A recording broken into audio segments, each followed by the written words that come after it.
Hello everyone, welcome to IMPRINT IS, and today we're going to talk about the economic survey 2019-20.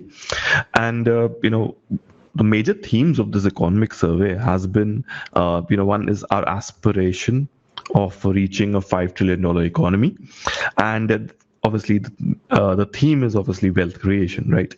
And what the survey says is that there is evidence that ethical wealth creation is a national service, right? So this is something which has changed from the previous service, right? Remember, previously we had this concept of socialism, and here there's a starking departure from that, right? Considering the fact that India is still a country with a lot of poor people, right? Even if our poverty index talks about 20% poor BPL, it still if you compare to developed countries, more than 80% of our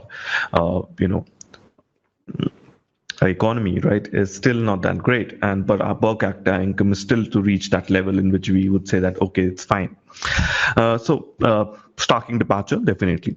Those who create wealth. Now, what does the survey say? It says those who create wealth are basically creating India's wealth, and it's basically saying our ethical wealth creation is a noble pursuit. And survey identifies two key pillars for wealth creation in the economy. It says the invisible hand of the market supported by the hand of trust, and then there's suggestions how they do it, right? So if you think about it, the economic survey, is very different from the approaches that we had previously. When I read this economic survey, I am reminded of the book Billionaire Raj by James Crabtree. And if I look at Adani and Ambani improving from 2014 to 19 their wealth by more than 100%, it kind of tells me that this is a different type of crony capitalism, but okay, that's I think in vogue with the times. And we have Thirukul being quoted in the economic survey. It talks about there's a quote: "Make money. There is no weapon sharper than it to sever the pride of our foes." So तुम्हारे जो दुश्मन है वो तुम्हारी success से ही जलेंगे. That's what it's saying, or and then Thirukul also talks about wealth, the unfailing lamp, speeds to every land, dispersing darkness at its Lord command. So again, the importance of wealth, right? That if you don't have wealth, you have nothing. That the Wine's one-sided focus on GDP growth rate, and that is what the economic survey talks about. In some ways, that's I think totally fine, but it is forgetting our the concept that we have a lot of poor people in our country. But let's continue. I think this is a video on the economic survey, so let's talk about that. So it says wealth creation, the invisible hand of the invisible hand supported by the hand of trust. So what is the invisible hand? So here, invisible hand is a term given by Adam Smith in his book Wealth of Nation. It talks about how markets themselves create a price point with demand and supply playing its part. Now, what does the survey say? It says for 3/4 of the known economic history, India has been the dominant economic power globally. And such dominance has been manifested by design. And during much of India's economic dominance, we relied on the invisible hand. And the invisible hand in markets basically relies on the openness in economic transactions, right? That people were left alone, right? And they would focus on what they wanted to do. And this survey, this chapter talks about both the ethical and philosophical dimensions of the hand of trust as well. We'll come to that later. So now the question, normally the biggest question, obviously, if you look at this year, is how do we reach a $5 trillion economy? GDP growth rate in real terms is fast approaching 4.5%. In some ways, which is can be said to be the Hindu rate of growth. Our nominal GDP has declined less than 10%. This has happened for the first time. So again, huge debate how we can still grow at that fast pace. So the idea is that what they're saying is that in the invisible hand of the market, together with the hand of trust to support markets, that can really solve the problem. So they've given me, four, methods how to strengthen the invisible hand. This says provide equal opportunities for new entrants. So they say the new entrants provide new ideas, and from new ideas we have creative destruction, right? And what does creative destruction do? They creates more business, creates more wealth. The examples of startups, Swiggy, etc., of new entrepreneurs becoming billionaires in the last 5 years can be given. And then obviously ease of doing business, ranking improvement, obviously how to further improve it, suggestions are given in the survey. Then they talks about eliminate policies that undermine markets through government intervention. So it talks about the Essential Commodity Acts 1955. It talks about the DPCO 2013 order, and so on, right? It talks about how this, instead of actually helping out, the prices of commodities, the government interventions had increased prices, especially in case of pharmaceutical drugs. It doesn't take the responsibility for bad implementation of policies or of acts. It basically places the onus on the government that you should not have regulation. Now, whether that is possible, whether that is good or bad, that's highly debatable, but that is what the survey says. Then enable trade for job creation. So in the previous economic survey, we had chapters of what to make in India, manufacturing or services. We had a chapter on clothes. We had a chapter on FTAs with Asian countries. So this economic survey has a chapter on networked. It talks about assemble in India, right? That they gives example of China assembling iPhones, where they hardly, if you, let's say you're making iPhones worth $8 billion, they hardly get 200 million out of it, but they still say it's some money. So they're talking about assemble in India, allowing for job creation, right? And gives example of Maruti as well in the chapters coming forward. And it says that if you in the beginning, Maruti we used to have fully imported Maruti cars. Now we don't, right? So again there. Then efficiently scaling up banking sector to be proportionate to the size of the Indian economy. So again, efficient, there was this huge problem that the Indian sector is underbanked. We have very, very few banks in the top 100 banks of the world. Even Finland and other countries which are very, very small, and as per economies, we don't have similar banks. So they have 3 banks in the top 100. We have only 1. USA has a lot more. China has more than 15, I think 18 nearly. Right. So we need to scale up our banking sector, and the private sector banks need to step up there because the public sector banks can't. So that is the question. And we need large banks, okay, to finance the growth. So that is the only way we can become a $5 trillion economy. Now, let's go into the chapter in detail. So chapter क्या कह रहा है? तो chapter बोल रहा है कि देखो, इंडिया है सोने की चिड़िया, तो भारत देश हमारा सोने की चिड़िया था, ठीक है ना? So look at how we were even. This was let's say before 1000, 1 to 1080. We were the largest economy in some ways with China. Even during the Mughal period, right? We were large enough. It is only after the Britishers came that we became small, and even after independence, we have not been able to come back to our original levels. So we still are in a colonial hangover. So it says.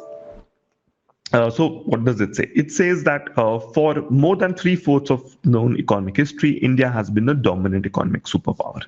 And this is, a book. There is a paper by Madison that is. The country has been historically a major wealth creator and a significant contributor to the world's GDP. And despite such a tradition of emphasizing wealth creation, India has deviated from this model for several decades after independence. And India, obviously has returned to that post-liberalization economic deficit. And they've given examples. So what examples have they given? So it says we have exponential rise both in India's GDP and GDP per capita. So suddenly we have increased from 2004. Again, we have a sudden increase. So it says that, we have grown after 1991. at an accelerating pace. The other example it has given is the stock market. So it says that in October 99 we were at 5,000. In 2006 we reached 10,000. In 7 we reached 15. In December of 7 we reached 20,000. Right. So economic growth was very strong. Then we had the phase of the slowdown. Right. The slowdown basically was due to the economic bubble burst. Right. The subprime crisis, that is, in the US. And this was in 2008. And then we had the Eurozone crisis. This was in 2011, where the big countries really created a problem. Portugal, Ireland, Iceland, Greece, and Spain created a problem for the economies of the world at large. Then obviously after that, we have been growing very, very fast. In the next 3 years, we reached 30,000. And within the last 2 years, we have reached 40,000 in the Sensex. So the survey does have a chapter on how fast we have been growing in a Sensex. So that's another thing. We'll cover to that later, I think. So now the question is, what is the relationship of wealth creation, right? Okay, and entrepreneurship. So we normally would say they are directly proportional, right? And they have actually created some kind of parameters. So it says that let's try to understand what is the benefit of wealth creation. So does wealthy entrepreneurs, if you have a lot of rich people, we have a lot of billionaires now, right? James Crabtree talks about billionaire Raj. Wealth created by an entrepreneur correlates strongly with benefits that accrue to the employees working with the entrepreneur. So this is logical, I would say. Then wealth created by entrepreneur correlates strongly with raw materials procured by the entrepreneur. Obviously, that's true. If you are creating more wealth, obviously you will procure more, and then suppliers will reap benefit by supplying to you. And then obviously there is a relation with capital expenditure, right? So definitely happening. So this might be useful for an objective type question, that which of the following does the economic survey mention in wealth creation? So we have a test on the economic survey. You can try that. Right. For that you can join our Telegram group. That is. And then, what does the economic survey say? It talks about revenues earned in foreign exchange enable macroeconomic stability by allowing the country to pay for its imports. So wealth creation by entrepreneurs has a very strong relationship with this. Okay. In the same way, wealth created by entrepreneur helps the common citizens. How does it do that? Because it gives taxes. It pays indirect taxes as well as direct taxes. So both of them, right? They give. And obviously indirect taxes is not even measured. So there's a strong correlation of wealth creation with taxes paid. So this is what the first chapter talks about. It actually does a regression for this, right? Right. So typically, this is what you need to take out from it. Then the next, the chapter next starts wealth creation through the invisible hand of the market. So it says wealth creation happens in an economy when the right policy choices are produced. Okay. For instance, wealth creation and economic development in severely advanced economies has been guided by Adam Smith's philosophy of the invisible hand. And despite our dalliance with socialism for decades, it is an ephemeral period in the millennium. And what we normally believe is our traditional economic thinking. We focus on enabling markets and eliminating obstacles to economic activity. That even if you go into the historical significance, so if you think about Ashoka patronizing Buddhism, remember Buddhism was the religion of choice of traders, right? Even in the in the Mughal period, the king used to be very close to the richest people of the world at that time, right? So there's a very close relationship. The evidence since 1990 shows that enabling the invisible hand of market increases economic openness, and this can lead to wealth creation, right? And there is a lot of evidence that sectors which are liberalized grew significantly faster than that remain closed. So industries grew really well, right? Remember that. After 1991, the services sector was obviously never touched by regulation too much, and agriculture, which is still yet to be deregulated, is suffering, right? So basically, what maybe in some ways they can talk about is they should re-regulate agriculture if they really want to walk the talk on liberalization, I would say. Now, what examples have they given? So they have given two diagrams, and they're talking about the increase in domestic credit to GDP after the entry of private banks, right? And that has gone well. Mutual fund sector growing up after 2003. So it says that credit both in the banking sector was in higher rates after licenses were given to private sector. So privatization obviously right really helped. So that is the basic premise of the economic surveys chapter. Then now the question is, privatization cannot be a magic wand. So what it says is it is necessary to enhance efficiency, and that leads to wealth creation. So remember, it is about enhancing efficiency and not anything else. So what it says is, how do enhance efficiency? So it says let's increase competition. So let's say we increase competition. So now, what does the economic survey say? How do I increase competition? They increase, what do you do? Encourage Startup India, Stand Up India, and they given an example here. They do some statistical study, and this is, if there is a 10% increase in the new firms in a district, there's an increase of 1.8% in the gross domestic district product, and this is a new, parameter that they've used in the economic survey this year. There's this impact on new firm creation on district level GDP demonstrates that grassroots entrepreneurship is not just driven by necessity. Now there's actually India में एक type of thought processes है कि entrepreneur आप तभी बनते हो अगर आपके पास कोई काम धाम नहीं है, कोई काम धंधा नहीं बन रहा है. Even there's a very famous the Paytm owner, right? He also when he started Paytm, right, everybody in his mohalla and in his family circle thought that he started a business because he couldn't get a job. Okay, but that is no longer true, and there's a direct relation with wealth creation, right? So a key dimension of opportunity pertains that new entrants and incumbents. So incumbents are powerful, but the new entrants which are not likely to possess the advantage still need to be given a level playing field, and the economic services that we need to provide that for them. Now we're going to discuss the other chapters, right? Very very briefly. So in chapter number 3, we have data from the World Bank's entrepreneurship data, and it says that new firms in India have they are dramatically increased, right? And Stand Up India, Startup India, etc. So new firms grew at an annual growth rate of 3.8% from 2006 to 14. The growth rate has been from 12%. So from 3.8, it reached 12.2%. Okay, so lot of increase there. It says that 70,000 new firms created in 2014, and the number obviously grown by 80% to 1,24,000. Then it talks about what is required. So it requires equal opportunity for new entrants in entrepreneurship, for enable efficient resource allocation and utilization, facilitates job growth, trade growth, consumer surplus to greater product variety, and increases the overall boundaries of economic activity. So basically it's saying कि entrepreneurship से बहुत फायदे हैं, आपके resource allocation better होगा, आपकी ज़्यादा jobs मिलेंगी, and obviously Narendra Modi did promise 2 crore jobs per year, still yet to achieve anything close to that. It would promote trade growth, it would promote consumer surplus, there would be variety, and definitely with competition, more and more people, the market will grow. And that is the basic idea.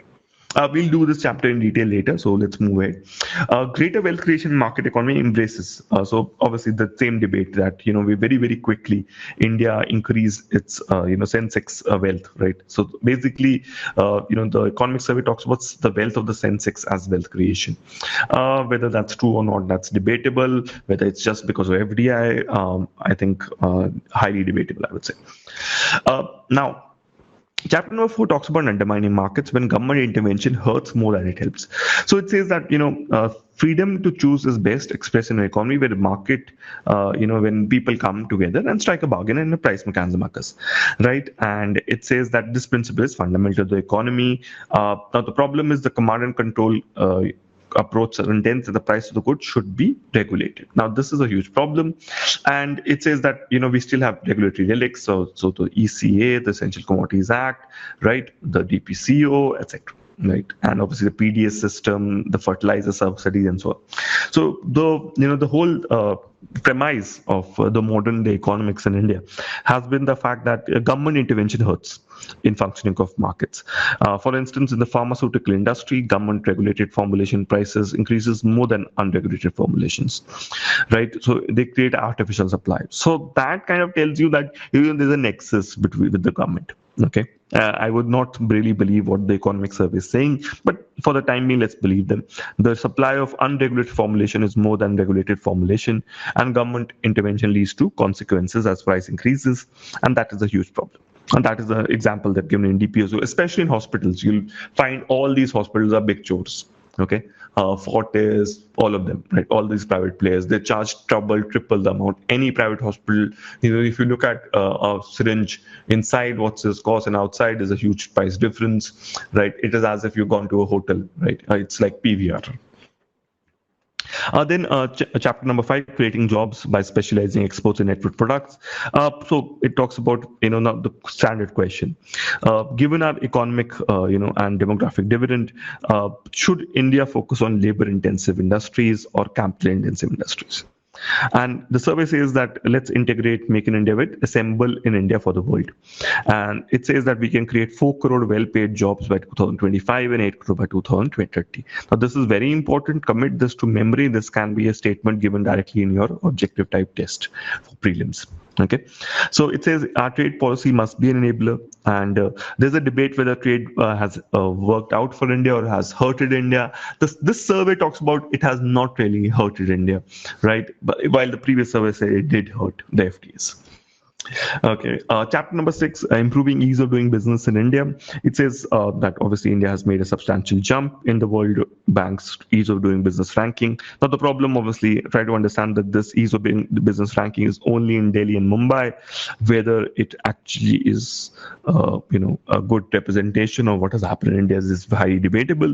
But still, let's still talk about it. So it says India continues to trail in ease of starting business, registering property, paying taxes, enforcing contracts. And it basically identifies our most crucial issues, and it says that we have blockages and delays, especially in our supply chain, and until that happens, we cannot become a part of the global supply chain. So holistic assessment and sustained effort is required to ease business regulations, and there's a need for a nuts and bolts approach of feedback loops, monitoring, and continuous adjustment. Okay, this is a wonderful chapter. We'll go through this later, and a lot of questions can come in objective type for this as well. Then it talks, the next chapter does talk about the importance of the banking sector. It says that in the last 50 years, the top 5 economies have always been supported ably by their banks. And the support of the US banking system in making the US a superpower is well documented.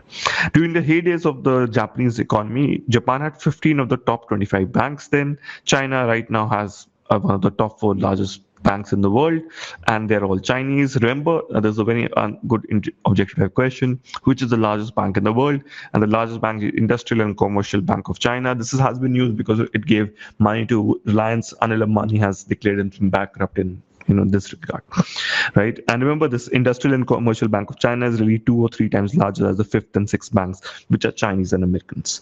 So there's a debate because of the fact these are state-owned banks in China. So whether how private they are is highly debatable. But still, I think considering SBI can definitely become one of the largest banks in the world if the Indian government supports it well. Then in chapter number 7, the same debate is continued. It does talk about that India has only one bank in the top global 100. And Finland, has a lot more, or Denmark, Norway, Austria, Belgium, which have 1/11th or 1/8th of the economy of India, that they have a lot more banks. Even Sweden and Singapore have 3 times, 3 banks instead of 1 in the top 100. And there's a huge problem with that, because India does need an efficient banking system, and the the public sector banks in India are definitely not, efficient. And they have given a lot of parameters how every 1 rupee invested in a public sector bank leads to a loss, whereas a rupee invested in a private sector bank leads to a growth or a lot of profit, right? I think 3.9 rupees for 1 rupee gain is so shown in the economic survey. But anyhow, that is something for the next chapter. We'll talk about when we come to this chapter in detail. So what is required? It's saying we need better banking and we need more large banks, whether they're private or public, in the top 100. Then there's a chapter on financial integrity in NBFC sector. It talks about the shadow banking sector. It talks about that financial intermediation leads to a huge problem. How to monitor the systemic risk? What could have been done to monitor the NBFCs? Right. So that has been mentioned in this. We'll go into this. This is one of the most complicated chapters, I would say. Right. And then there's privatization and wealth creation. It talks about how as soon as the BPCL, right, when it was in September, it was announced that it was to become a private company. It was supposed to be privatized. The share price jumped like really by 200 rupees. So it says that when you look at CPSCs after privatization, they show significant efficiency gains that are obtained when private sector runs businesses instead of government. So it does talk about to privatize everything. Whether that is like throwing the baby with the bathwater, that is debatable again. Whether BPCL, remember, it's a huge also an employer to the people of India. Because remember, whenever you privatize some company, it leads to a lot of churning, and there's a reduction in employment, and that has happened across the board. Whether the wealth creation is only a reduction in the jobs given by the company, and that has led to wealth creation, that is again one question. This is the thing which we were talking about, that from 1st September approximately, when this was announced, there was a sudden increase, and look at the stock price right now, nearly 500. And HPCL is still down, right, in 252 is down, right? So in every sector, in every financial indicator, in net worth, in net profit, in return on assets, privatized CPSC perform better. Okay. Then there is a huge debate on whether India's GDP growth rate has been overstated. What Arvind Subramanian did was that it took parameters like electricity consumption, vehicles sold, two-wheelers sold, and so on. They took like 10, 15 parameters and regressed it and with our GDP, and said that we are overstating our GDP, right? And this chapter says that that's not true. If you put if you look at the other sectors, because when you look at those parameters, that is only the services or the manufacturing sector. If you add other sectors, it doesn't really consistent, and GDP estimates can be trusted in India, right? Again, the government has to say that whether, because the informal sector did get hit. I'm pretty sure that in 2017 at least, GDP numbers were overstated, in 18 as well. So India's GDP number, the government will deny it, but the government is no longer trusted in GDP numbers, I would say. Then we have an interesting chapter. Arvind Subramanian had a predecessor in the CEA. Every CEA likes to have a flavor, right? And this one, Krishnamurti Subramanian, has been inspired by Raghuram Ranjan, and he talks about thalinomics. So it says that wealth creation obviously ultimately enhance the livelihood of a common man and give him greater purchasing power. That is a basic thali. So it says that let's construct various thalis, and what it provided was that because of price stability, right, and it's a very good observation, right, and that the nourishing plate of food has become more affordable for a common man now. So what this Modi government has done is made sure that the urban people are very, very happy, because they have maintained the inflation, and it was only in this to December of 19 that we have an inflation of 7.3%. There has been a breakdown of trust in the early years of this millennium. what has happened is that we have a lot of fugitives, we have economic offenders, we have Nirav Modi, so there was a lack of trust.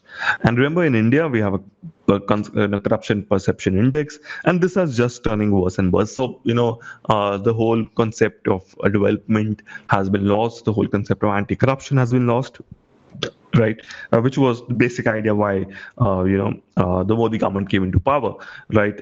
So it kind of proves the fact that maybe we just wanted a Hindu king of India, maybe. Anyhow, cronyism, obviously.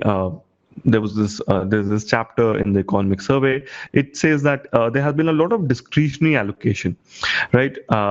Now, it says the investor wealth creation generated by connected firms before and after 2011 has been, there has been huge divide, and after 2G, rent seeking has reduced. Now, this is highly debatable because Adani and Ambani both increased their wealth by 100%, and they seem to be the most connected ones.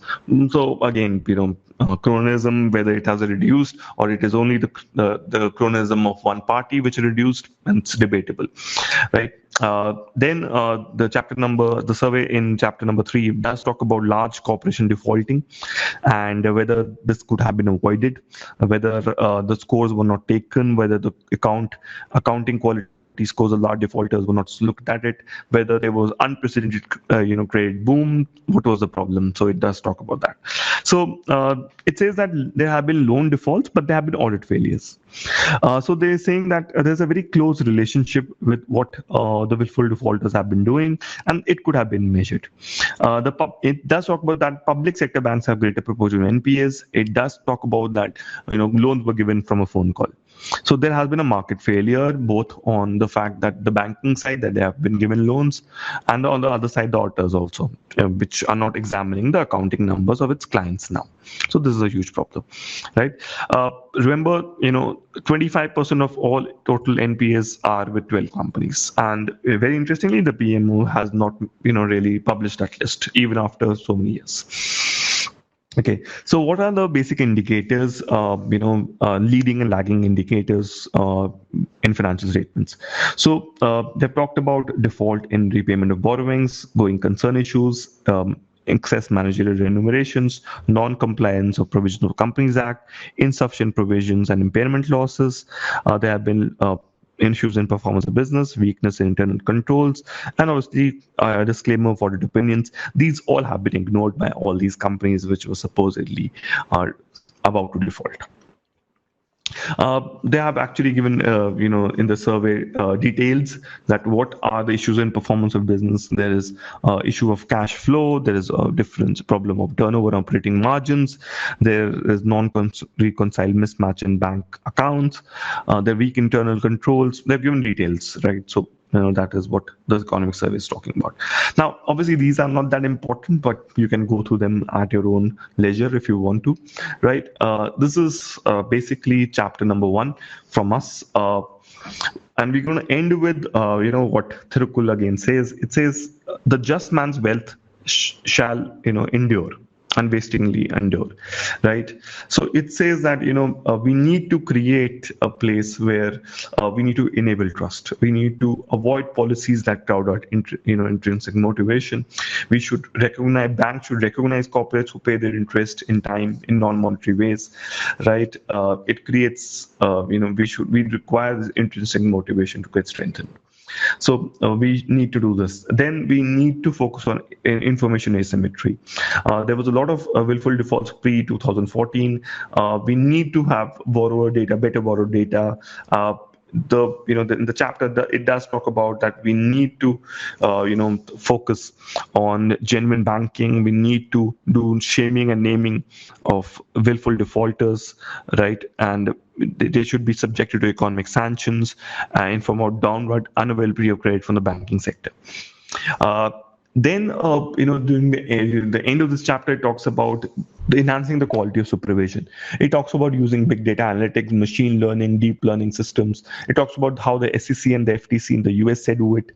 So we need to focus on emphasizes on the state's role as a competent referee, right? And this is needed, right? Definitely.